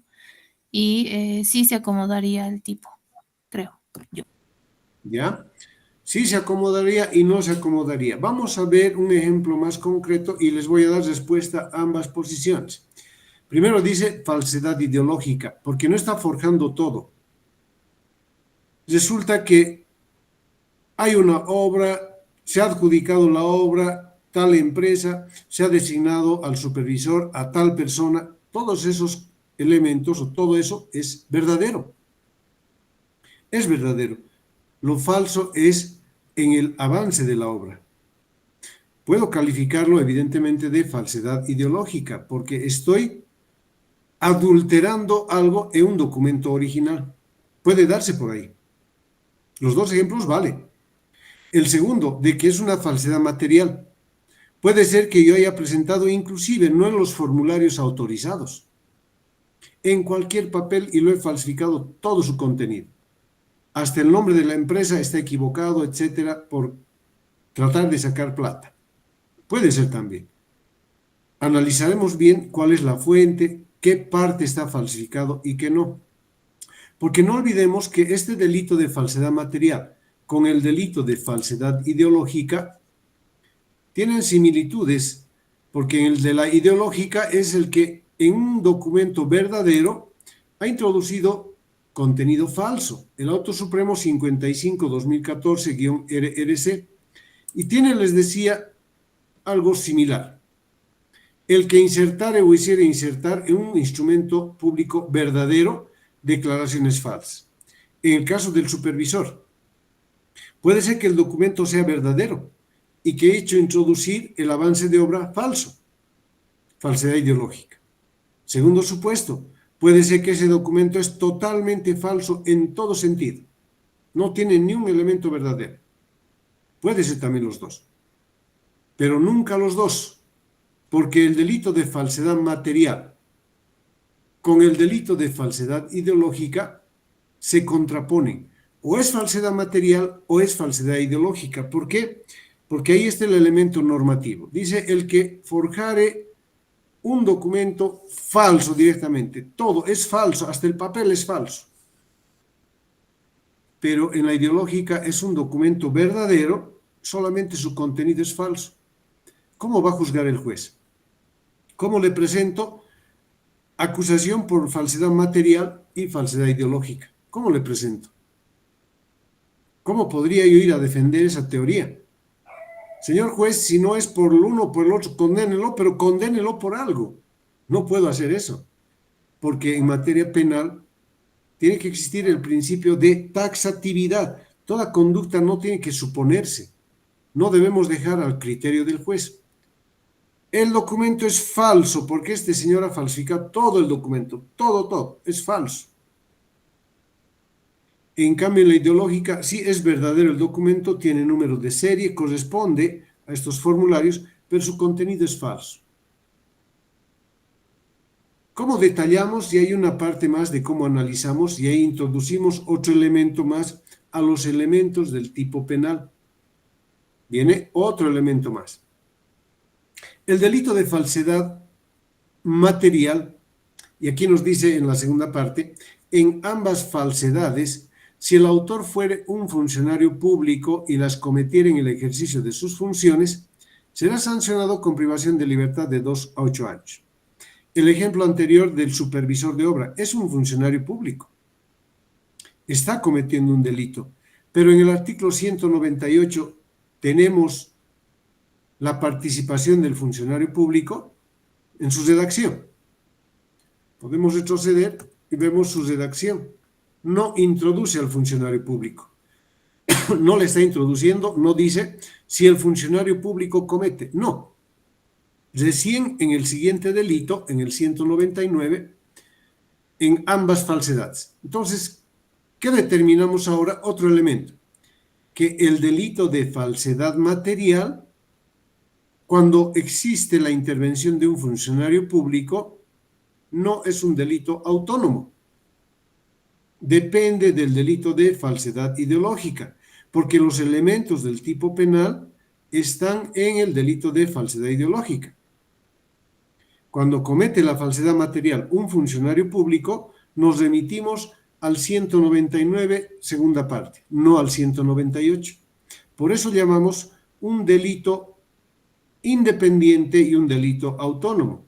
El delito autónomo es falsedad ideológica, porque no depende de ningún otro delito. En cambio, falsedad material es dependiente porque depende de este delito, ¿no? Otro ejemplo que para que me entienda mejor, cuando acuso del robo, es un delito autónomo. Cuando acuso de robo agravado, es un delito independiente dependiente que depende del delito autónomo. ¿Por qué? Porque la conducta, los elementos del tipo penal están en el delito de robo. Las agravantes están en robo agravado, pero hay acusaciones que a veces les va mal inclusive. Acuso por el delito de robo agravado. En su segunda vertiente, cuando 2 o más han participado encubriendo la identidad del agente. Vamos a juicio, hay un solo acusado para empezar, porque el tipo penal dice 2 o más.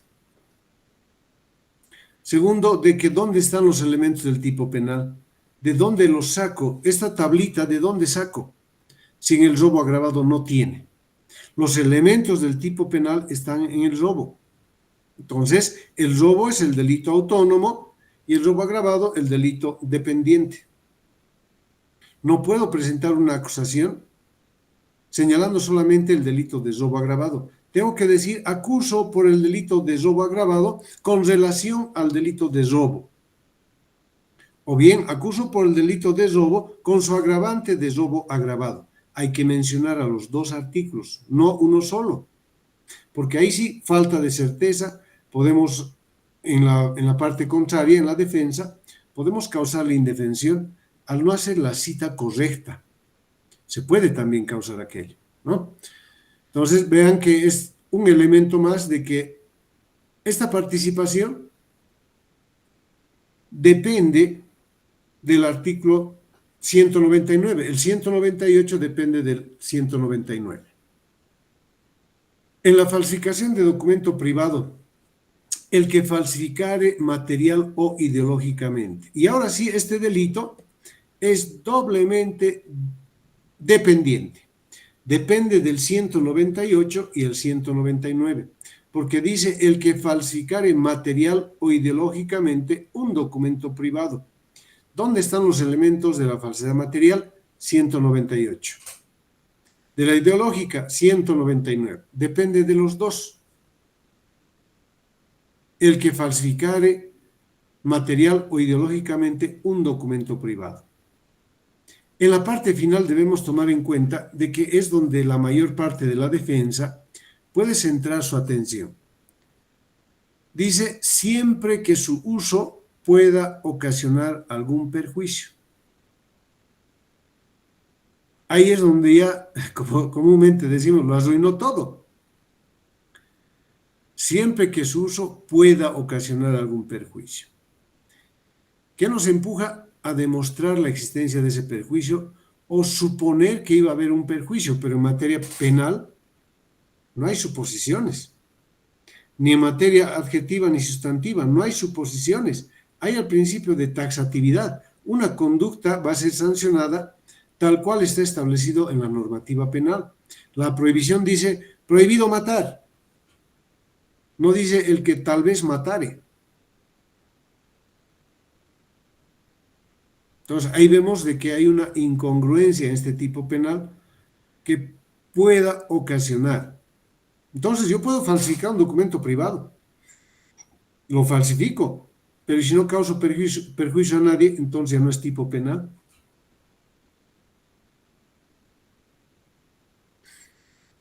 La defensa del imputado en estas cosas tiene que ser bien cuidadoso. Tiene que cuidar de que esta redacción le favorezca porque dice, sí, ha falsificado el documento privado, estamos todos de acuerdo, pero ¿qué perjuicio ha ocasionado? Nadie. En otro caso, ha falsificado este documento privado y con ese documento privado ha hecho el reconocimiento de firmas y ha pedido el pago de esa deuda que dice ese documento. Y al no pagar, se ha realizado el embargo de sus bienes, anotación preventiva, ahí sí está ocasionando perjuicio. No es que pueda ocasionar, está causando perjuicio. Ahí se acomoda al tipo penal. Pero en el caso de la simple falsedad, no. ¿Quién es el sujeto activo? Cualquier persona. Por eso dice el que. Sujeto pasivo, el Estado o el particular perjudicado. Bien jurídico protegido, la fe pública, el verbo nuclear, falsificar. Lo propio ocurre en el certificado médico y esto más ocurre cuando hay suspensiones de audiencias en materia penal. Ocurre que el imputado o su abogado presenta un certificado médico, porque dice el médico que diere un certificado falso referente a la existencia o inexistencia de alguna enfermedad o lesión. Dice, el señor Juan Pérez tiene una afección crónica, respiratoria, no puede ni pararse para poder salir. ¿Y de cuándo a cuándo? Desde ayer hasta el día lunes, que es pasado Todos Santos. Le está dando un impedimento con determinación de días. ¿Pero cuál es su fuente? Solicitamos al médico del IDIL que le haga una auscultación y les revisa al imputado y resulta que está más vivito y coleando que cualquiera. Ahí se acomoda el tipo penal. Porque está certificando la inexistencia o existencia de alguna enfermedad. ¿Para qué? Para justificar una falta a una audiencia. En la segunda parte, si el falso certificado tuviere por consecuencia que una persona sana sea internada en un manicomio o casa de salud, será con reclusión de 6 meses a 2 años. Yo puedo decir, no, mi primo, mi hermano está loquito, tiene ciertas reacciones, contrato los servicios aquí en Sucre, ¿no? El Hospital Gregorio Pacheco. Pues les dicen los loquitos, ¿no? Los locos. Hago que se interne. Eso es peor todavía. Porque ese certificado médico falso está sirviendo para privarle indirectamente de su locomoción. La supresión o destrucción de documento, que no tiene mayor relevancia, la pasamos simplemente y vámonos al uso de instrumento falsificado. El Auto Supremo 411-2014. El delito de uso de instrumento falsificado no tiene como condición o elemento configurativo del tipo penal que de forma previa se acredite la autoría del documento falso en cuestión, y menos que el autor de un delito de uso de instrumento falsificado sea condenado previamente. ¿Qué quiere decir? Que no es necesario comprobar la falsedad material para acusarle uso de instrumento falsificado con relación a falsedad material o uso de instrumento falsificado con relación a falsedad ideológica. ¿Por qué? Porque el tipo penal del artículo 203 nos da dos vertientes. Primero dice el que hiciere uso de un documento falso. ¿Cómo sabemos que es falso? ¿Cómo sabemos que es un contenido falso? Entonces viene la segunda, o adulterado. La mayoría de las sentencias se basan en el adulterado, porque no es necesario comprobar la falsedad. ¿Cuál es el elemento subjetivo? El que a sabiendas hiciere uso de un documento. ¿Qué tal si me han dado un documento, un certificado de un curso? Y esto es un caso real. Me han dado un certificado de la Contraloría que habían tenido su certificado con el control de QR. Me han dado ese certificado porque me he inscrito a unos cursos virtuales, he pasado una clase y me han extendido un certificado. Y este certificado resulta que no tenía el aval de la Contraloría y era sacar por sacar la plata. Pero se ha dado el curso. Presento este documento para ser contratado en la institución. Pasa el tiempo y nos piden avalar nuestro currículum. Presento este certificado y hay algo llamativo para el jefe de personal. Dice, su QR está medio raro. A ver, vamos a comprobar. Comprueba y corresponde a otra persona. La persona es derivada al Ministerio Público y la acusan por el delito de uso de instrumento falsificado. Llegamos a juicio y en juicio es absuelta. Era una dama. ¿Por qué es absuelta? Porque no había el elemento subjetivo, el que a sabiendas, el requisito necesario, el que a sabiendas hiciere uso. No hay el elemento subjetivo que es el dolo. O sea, ha hecho uso, pero no sabía que era falso. Pasó el curso, sí. Primer supuesto. Pero vámonos al otro. De que esa persona nunca hizo el curso y vio que estaban vendiendo certificados y los compra. Ahí tenemos ese elemento ya subjetivo que sí sabía, porque nunca hizo el curso. Eso es otra cosa. La sanción, y se vuelve también en un delito dependiente, porque dice que va a ser sancionado como si fuera autor de la falsedad. Entonces, el análisis que realizamos a estos tipos penales deben ser de esa manera. Debemos utilizar tal cual está el espíritu de la normativa. Aunque una línea, pero nos remite a los otros tipos penales. ¿Hay agravantes de estos delitos? Sí, hay agravantes y eso es para una sanción. Eso se ve después cuando ya se está emitiendo una sanción penal. Vamos a esta parte de los delitos de cheque sin provisión de fondos. Resulta que esta parte tenemos que también realizar una comparación con lo que es el Código de Comercio. ¿Por qué razón? Porque el cheque resulta que como instrumento de pago merece una atención y protección del Estado. Porque es igual que el papel moneda. El cheque es como dinero en papel. Hay un detalle que si yo voy a utilizar al cheque, que es un documento de transacción, y lo voy a volver en documento de garantía, ambos están cometiendo el delito, el que da y el que recibe. Puede haber una apertura de un proceso penal para ambos, reiterando de que el cheque no es un documento de garantía, es un documento de transacción. ¿Pero qué es lo que se hace generalmente? Generalmente se toma el cheque como documento de garantía. Dice, te presto dinero, pero me das un cheque. Al vencer el plazo, le va y les renueva el cheque, y así sucesivamente. Pero va a haber un momento donde se descubre y está utilizando como un documento de garantía. Ahí va a ser investigado también el que ha recibido el cheque y el que ha dado el cheque.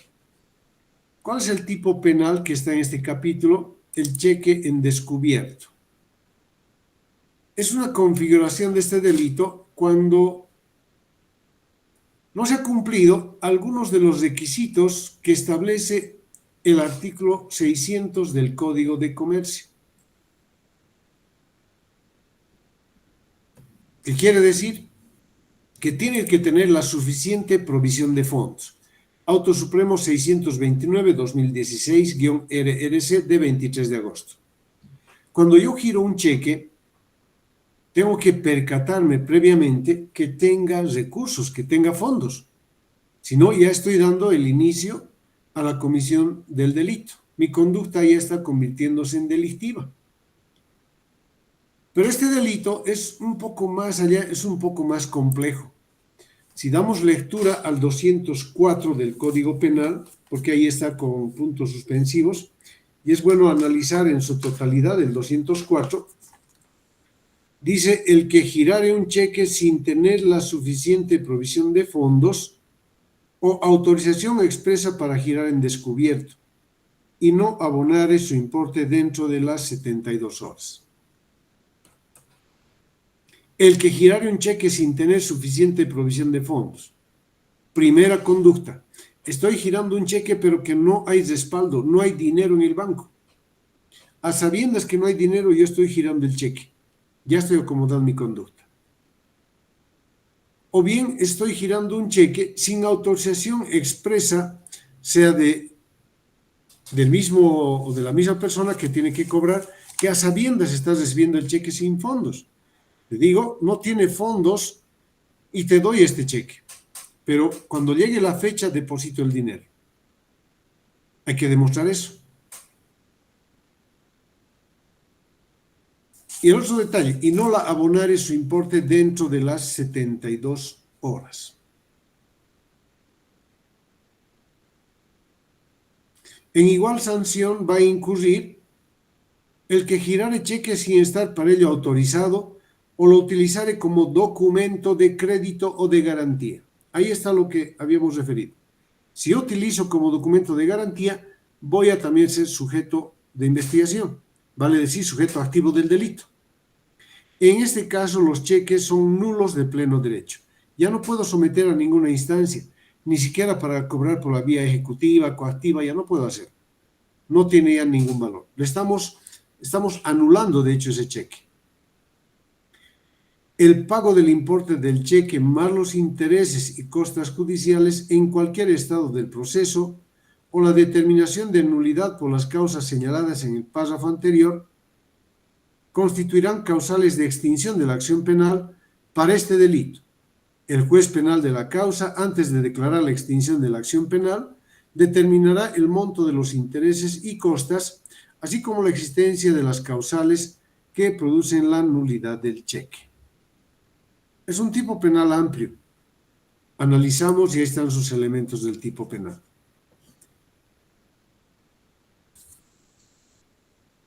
En este caso vamos a colocar un pequeño ejemplo y quiero que me entiendan de esta manera. Una persona presenta al Ministerio Público, o perdón, al juez, porque es un delito de acción penal privada, presenta al juez y le dice: solicito actos preparatorios de juicio, de acuerdo al 375 del Código de Procedimiento Penal, que el banco certifique si tiene o no fondos este cheque. Le certifica el banco y le dice: no tiene fondos. Tomo esa certificación más el cheque y presento una acusación particular en contra de la persona que ha girado el cheque. Pido sentencia condenatoria por el delito de cheque en descubierto. Y le pido que una sanción también, como dice, reclusión de 1 a 4 años, más el pago de multa. Eso le pido al juez. Prueba. No necesitamos prueba de testigos. Presento el cheque más la certificación del banco que no tiene fondos. Vamos a juicio. Se lleva a cabo el juicio solamente con esas pruebas y la defensa no tiene ni una sola prueba. No tiene ni una prueba porque no pagó ni un centavo. No tuvo dinero para poder cubrir ese cheque y dice su abogado: voy a pedir en conclusiones, dice, que no se emita sentencia condenatoria porque el tipo penal que se está acusando del artículo 204 es cierto, es evidente. Sanciona al que girare un cheque sin tener la suficiente provisión de fondos. En esa conducta sí se acomoda la conducta del imputado que es mi cliente. La autoridad judicial ya puede tomar en cuenta que hay esa conducta. Pero hay un pequeño detalle, que el tipo penal no es suelto. El tipo penal es complejo. Dice, el que girare un cheque sin tener suficiente provisión de fondos o autorización expresa para girar en descubierto. Yo he girado y no tenía fondos. Pero dice y, no dice o, no es alternativa, y la palabra y es obligatoria. Y no abonare su importe dentro de las 72 horas de haberse comunicado la falta de pago mediante aviso bancario. ¿Dónde está el aviso bancario? Hay una certificación que no tiene fondos, pero ¿dónde está el aviso bancario que le están intimando para que pague dentro del plazo de 72 horas? Ahora, si no hay el aviso bancario, dice comunicación del tenedor o cualquier otra forma documentada de interpelación. Comunicación al tenedor, una carta notariada. Señor Juan Pérez, pido que me pague el cheque que no tiene fondos y le doy 72 horas, como dice el artículo 204 del Código Penal. Y para que no se niegue, aquí está la carta notariada. Hay un informe del notario, va a decir sí, se le ha entregado la carta notariada, intimándole a que pague esa suma de dinero dentro del plazo de 72 horas. Finalmente, no hay notario, no hay alguna constancia, dice, o cualquier otra forma documentada de interpelación. Como este señor, don Juan Pérez, se ha perdido, ha desaparecido, voy a utilizar otra forma de interpelación. Voy a hacer la publicación de edictos mediante el periódico a nivel nacional y las redes sociales. Tengo la prueba y la certificación del periódico. Se ha hecho la publicación. Hay edictos que han sido publicados. ¿Qué es lo que he hecho? Estoy demostrando de que ha habido esta interpelación. Pero si es solamente como el acusador fue y dice que es suficiente con el cheque y el sello donde no hay fondos, no es suficiente, porque elemento del tipo penal también es la intimación y de manera documentada. Entonces, en pocas palabras, para que funcione este tipo penal, tiene que existir ambas cosas. Primero, el cheque sin fondos. Segundo, la interpelación para que pague. Porque no olvidemos que el simple importe, cuando es ya cancelado, va a extinguir la acción penal.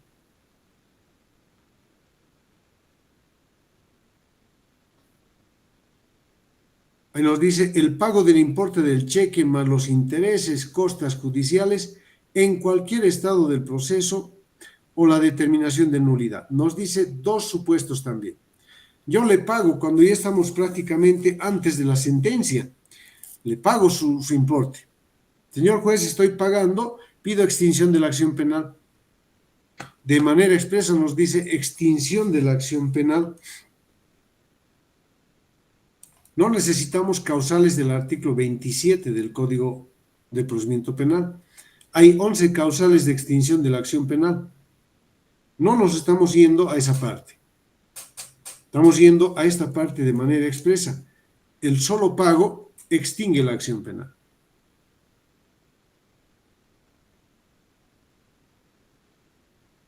Entonces vean qué es la forma en la cual tenemos que acudir si es que vamos a tener un cheque.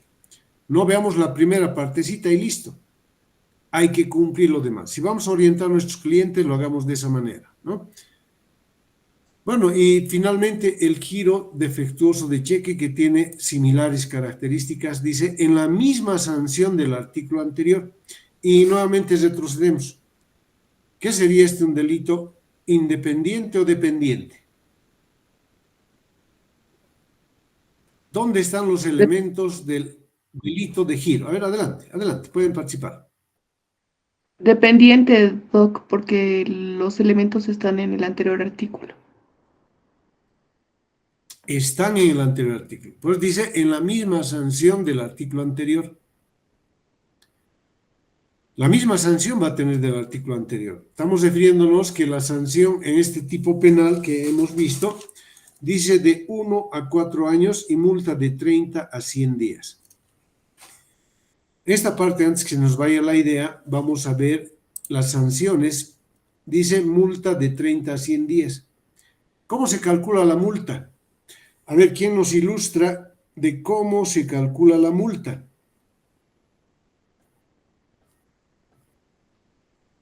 ¿O cómo calcularían la multa ustedes?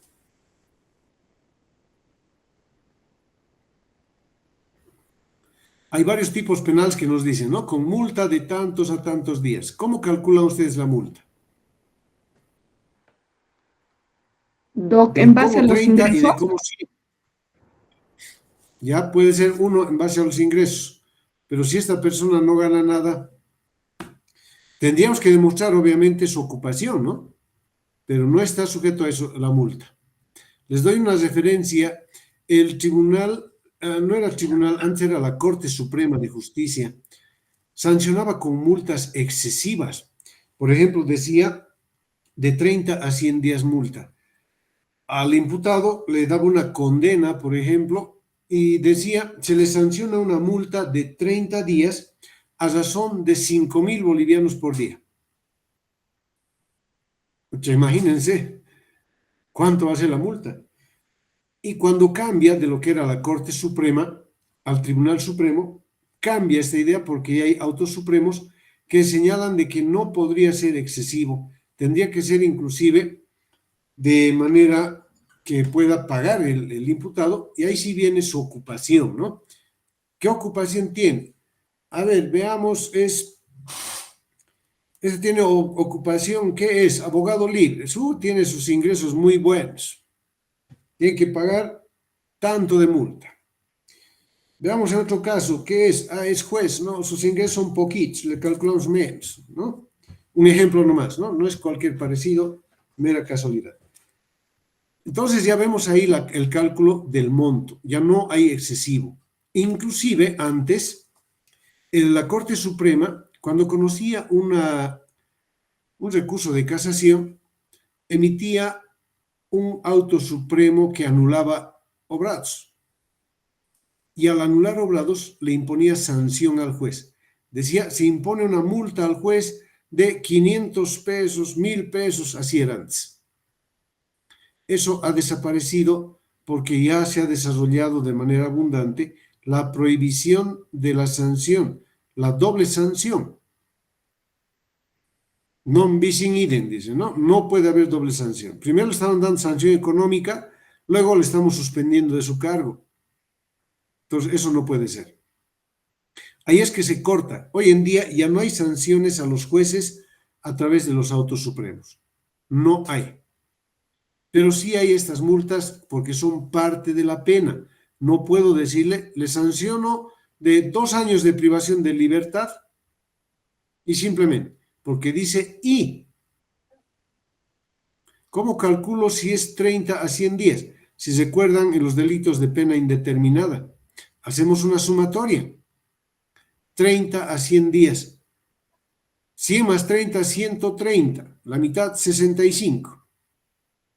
65 días multa es su pena ideal, pero vemos de acuerdo al 37 al 40 del Código Penal, al igual que en la condena, vemos su conducta, su intención de pagar o su no intención ni siquiera de someterse al proceso, y voy subiendo hasta 100 o bajando hasta 30. Esa es la forma correcta de poder emitir este tipo de sanciones. Pero hay que hacer la dosimetría penal. En esta parte también interviene la dosimetría penal. ¿Qué es la dosimetría penal? A ver, vamos a repasar. ¿Quién nos dice qué es la dosimetría penal?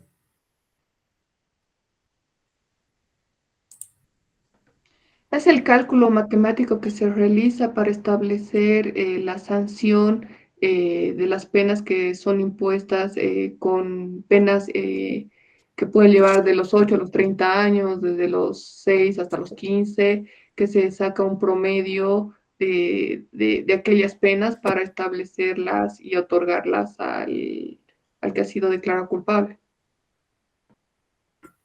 Ya me gusta esa definición, el cálculo matemático. Muchos dicen que en derecho no hay matemáticas. Ahí están las matemáticas jurídicas. Hacemos la sumatoria, la división, el cómputo, el cálculo, desde el mínimo hasta el máximo, más o menos cuánto le corresponde. Porque no puede haber de manera arbitraria y, como decimos, discrecional, esa facultad para el juez. Algunos jueces se creen todopoderosos, dicen, yo le voy a imponer la pena máxima porque su conducta es tan mala. En la audiencia un malcriado me contestaba, su abogado interponía incidentes a cada rato, pena máxima. El juez que interpone pena máxima cuando es su primer delito, no les va a decir el nombre que tiene, pero es un chaleco. Porque jamás se puede imponer una pena máxima cuando es su primer delito, porque tenemos una regulación legal, el 37 al 40 del Código Penal. La dosimetría penal, no solamente en el quantum de la pena, sino también en el quantum de la sanción económica.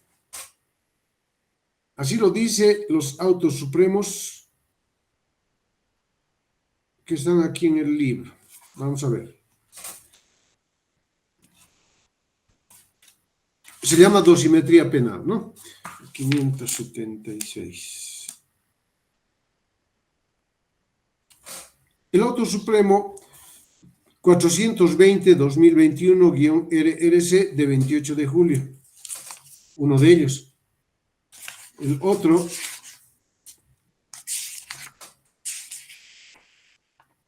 auto supremo 337-2018, RRC de 18 de mayo del 2018. Entonces, no es imponer por imponer. Tiene que haber un cálculo. Ahí sí aplicamos matemático. Otro lugar donde aplicamos las matemáticas jurídicas. Cuando decimos hay la existencia del hecho, ese hecho constituye delito y que el acusado haya participado de ese hecho.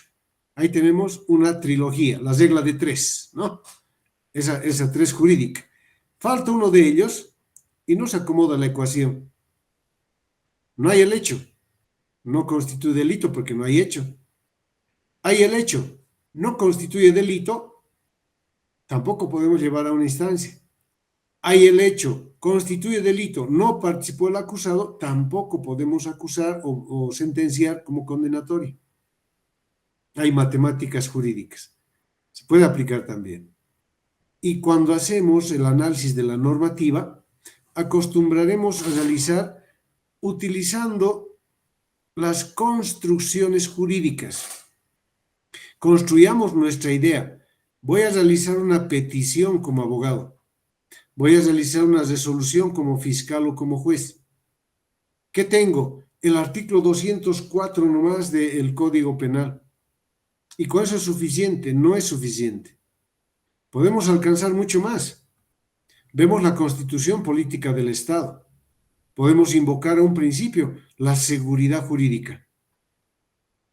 Está en el artículo 178 y 180. Seguridad jurídica. Acceso a la justicia. Igualdad de partes, artículo 119. Entonces, estoy utilizando la Constitución, luego el Código Penal y posteriormente el procedimiento penal. ¿Qué estoy haciendo? Construyendo mi resolución. Y qué mejor si la voy construyendo en base a sentencias constitucionales, autos supremos o jurisprudencia convencional, que hoy en día está de moda, ¿no? En los casos donde hay temas de género, ¿no? Inclusive. Bueno, de esa manera hemos acabado nuestra clase. Espero haber sido lo más didáctico posible para que se vaya entendiendo de qué manera vamos a considerar una conducta delictiva. Reiterando siempre que hemos utilizado de un principio 5 elementos del tipo penal. Sujeto activo, sujeto pasivo, bien jurídico protegido, verbo rector, sanción. Y hoy día hemos utilizado el elemento normativo, como también el elemento subjetivo. El normativo, el requisito sine qua non. Requisito en el delito que hemos visto, la intimación dentro del plazo de 72 horas. Sin eso no funciona todo el tipo penal. El subjetivo, que a sabiendas que no tengo dinero en el banco, le he dado el cheque. He utilizado el dolo, hecho que desplace su dinero económicamente en mi favor. Hemos aprendido 2 elementos más. Para la siguiente clase ya vamos a destinar una parte de la clase para analizar otro grupo de delitos. Puede ser los delitos en contra de la propiedad. Y posteriormente vamos a ver la tarea para la 4ª clase en la cual ustedes van a participar de manera amplia. Vamos a empezar a elaborar ya nuestro delito, nuestros elementos del tipo penal en sus 17 vertientes.